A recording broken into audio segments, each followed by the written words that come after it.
ညာတိုင်းစာချဲကြီးချက်တဲ့ဆယ်တန်းချောင်းသူကိုကျွန်တော်တို့ဘွဲကချစ်စနိုးလေးနဲ့ရေဒီယိုကမာရွလုံးမဲ့ထားတယ် Oh radio ကမာရွရဲ့ကြိုးစားလိုက်စမ်းခွဲ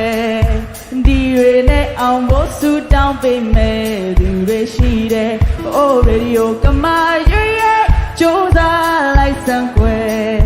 ဒီတွေနဲ့အောင်ဖို့ဆူတောင်းပေးမယ်သူတွေရှိတယ်အားလုံးပဲမိဘရကြလေးပါအခုလိုမျိုးမချိုလာပြီးချုပ်ပြီးကိုရအတွက်ရန်လေးကျေးဇူးတင်လို့ရန်လေးအော်နေဖြစ်ပါတယ်မချိုဒီချင်းလေးကိုယုံကြည်ပြီးတော့ဒီလိုမျိုးဝင်ပြီးဆရာမျိုးအောင်လည်းကျေးဇူးတင်ပါတယ်အားလုံးပဲမိဘရကြလေးပါသူပြလား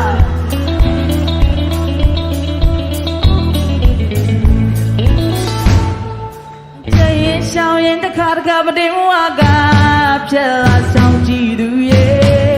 ကိုယ်တို့ရှိလို့နောက်ဆက်ဖြစ်ရင်လာတဲ့ရဲ့တမ်းမို့ခွင့်လို့ွယ်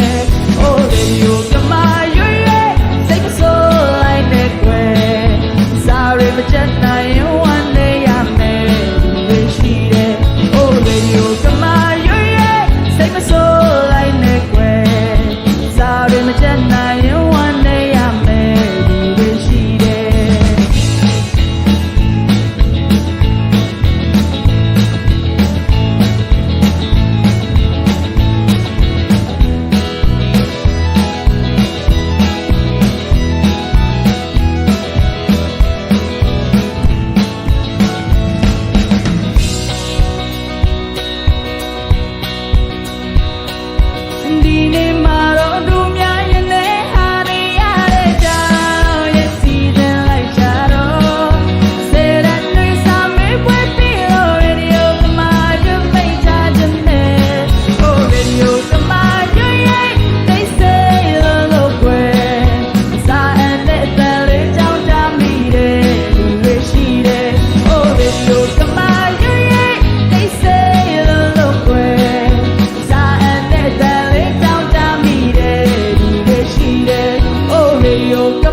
Oh radio